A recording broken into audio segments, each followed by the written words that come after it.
தை அமாவாசையுடைய சிறப்புகளை பார்க்க இருந்துகிட்ருக்குறோம். பொதுவாகவே தமிழ் மாதம் 12 மாதங்கள் இருந்துகிட்டு இருக்குது. சித்திரை, வைகாசி, ஆனி, ஆடி, ஆவணி, புரட்டாசி, ஐப்பசி, கார்த்திகை, மார்கழி, தை, மாசி, பங்குனி என்று 12 மாதங்கள் இருந்துகிட்டு இருந்தால் கூட அதில் ஒவ்வொரு மாதங்களுக்கும் ஒவ்வொரு விதமான சிறப்புகள் இருந்துகிட்டு இருந்தால் கூட ஒவ்வொரு மாதமும் அமாவாசை என்ற இந்த அமாவாசை திதி வந்துக்கிட்டு இருந்தால் கூட இந்த தை அமாவாசைக்கு தனி சிறப்பு இருக்குது அப்படிங்கிறது நாம் எல்லோருக்குமே தெரிஞ்ச யதார்த்தமான விஷயமா இருந்துகிட்டு இருக்குது.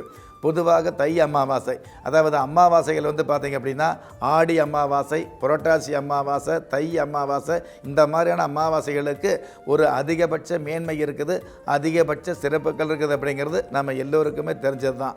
எதனால் தை அமாவாசைக்கு தனிப்பட்ட சிறப்பு அப்படின்னு எடுத்துக்கிட்டோம் அப்படின்னா, பொதுவாகவே அதாவது ஆடி அமாவாசை வரும்பொழுது தான் நமது முன்னோர்கள் மேலிருந்து, அதாவது விண்ணுலகத்திலிருந்து மண்ணுலகத்துக்கு இறங்கி வருவதற்காக பயணம் செய்வதற்காக புறப்படுகிறார்கள் அப்படிங்கிறது ஐதீகம். அதே மாதிரி ஆடி அமாவாசை அன்னைக்கு பயணம் செய்த அந்த பெரியவங்க இது நாள் வரையில் பூமியிலேயே இருந்து நம்ம கூட இருந்து நமக்கு தேவையான ஆசிகளையும் நமக்கு தேவையான அனுகிரகங்களையும் வாரி வழங்கக்கூடிய அமைப்பில் இருக்கிறவங்க கடைசியில் தை அமாவாசை வரும்பொழுது தான், அதாவது தை மாதம் வரக்கூடிய அமாவாசை என்று தான் மறுபடியும் நம்ம பெரியவங்க விண்ணுலகுக்கு பயணம் செய்கிறாங்க அப்படிங்கிற விஷயத்தை சாஸ்திரம் சொல்லி வச்சிருக்குது.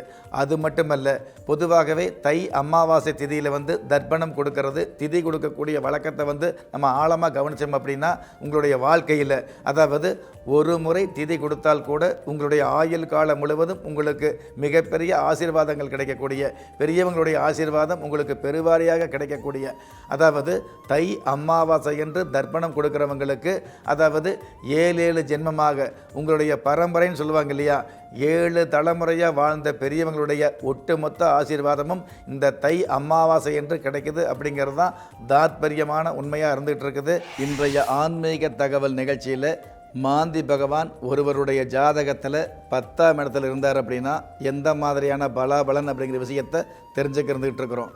பொதுவாகவே குளிகன் என்று சொல்லக்கூடிய இந்த மாந்தி பகவான் ஒருவருடைய ஜாதகத்தில் ஜீவனஸ்தானம் என்று சொல்லக்கூடிய, தொழில்ஸ்தானம் என்று சொல்லக்கூடிய 10ஆம் இடத்துல இருந்தார் அப்படின்னா, ஒரு சில பேர் இந்த ஜீவனஸ்தானத்தை உத்தியோகஸ்தானம்னு சொல்லலாம். அதாவது ஜீவனஸ்தானம், உத்தியோகஸ்தானம், தொழில்ஸ்தானம் என்று சொல்லக்கூடிய 10ஆம் இடத்துல இந்த மாந்தி பகவான் இருந்தார் அப்படின்னா ஜீவனம் சம்மந்தப்பட்ட வகையில், பொதுவாகவே ஒருவருக்கு ஜீவனம் அப்படின்னா அரசு உத்தியோகத்தில் இருக்கிறாரு, அதை வச்சு ஜீவனம் பண்ணுறாரு, அல்லது சொந்தமாக மளிகை கடை வச்சுருக்கிறாரு, அதை வச்சு ஜீவனம் பண்ணுறாரு, அல்லது சொந்தமாக பார்த்திங்கன்னா ஒரு பலசரக்கு கடை வச்சுருக்காரு, அதன் மூலமாக ஜீவனம் பண்ணுறாரு, அல்லது சொந்தமாக ஒரு தொழில் பண்ணுறாரு, அதன் மூலமாக ஜீவனம் பண்ணுறாருன்னு ஒரு கணக்கு இருக்கும் இல்லையா. அந்த மாதிரி நீங்கள் எந்த மாதிரியான தொழில், எந்த மாதிரியான ஜீவனமாக இருந்தாலும் அந்த ஜீவனம் நல்லபடியாக நடக்கிறதுக்கு, அந்த ஜீவனம் நல்ல ஆவணமாக அமைகிறதுக்கு இந்த 10ஆம் இடம் ஒரு பாதுகாப்பானதாக, ஒரு உறுதியானதாக இருந்துகிட்டு இருக்குது.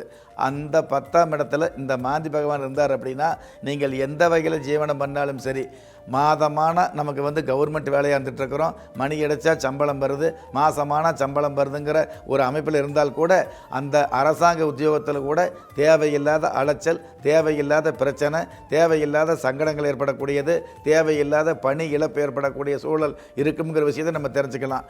சில பேர் பார்த்தீங்க அப்படின்னா இந்த தொழிலுக்கு போகிறோம், இந்த வியாபாரம் செய்கிறோம், இந்த உத்தியோகத்துக்கு போகிறோம், அதன் மூலமாக ஜீவனம் பண்ணுறங்கிற எண்ணம் இருந்துகிட்டு இருக்கும். ஆனால் இன்னும் சில பேருக்கு பார்த்தீங்கன்னா குறிப்பிட்ட வயசு வந்தால் கூட, அதாவது சரியான ஒரு ஜீவனம் இருக்காது. என்ன தொழிலுக்கு போகிறோம், என்ன வியாபாரம் செய்கிறோம், எந்த உத்தியோகத்துக்கு போகிறோம்னு எதையுமே நிலையானதாக சொல்ல முடியாத ஒரு சூழல் இருந்துகிட்டு இருக்கும். அந்த மாதிரி உள்ளவங்க ஜாதகத்தில் பார்த்தீங்கன்னா இந்த 10ஆம் இடத்துல ஜீவனஸ்தானத்தில் மாந்தி பகவான் இருப்பார் அப்படிங்கிறத நாம் தெரிஞ்சுக்கலாம். அதனால் இந்த மாந்தி பகவான் 10ஆம் இடத்துல இருந்தார்னா ஒரு நல்ல உத்தியோகம் கிடைச்சால் கூட ஒரே உத்தியோகத்தில் தொடர்ந்து போக முடியாது.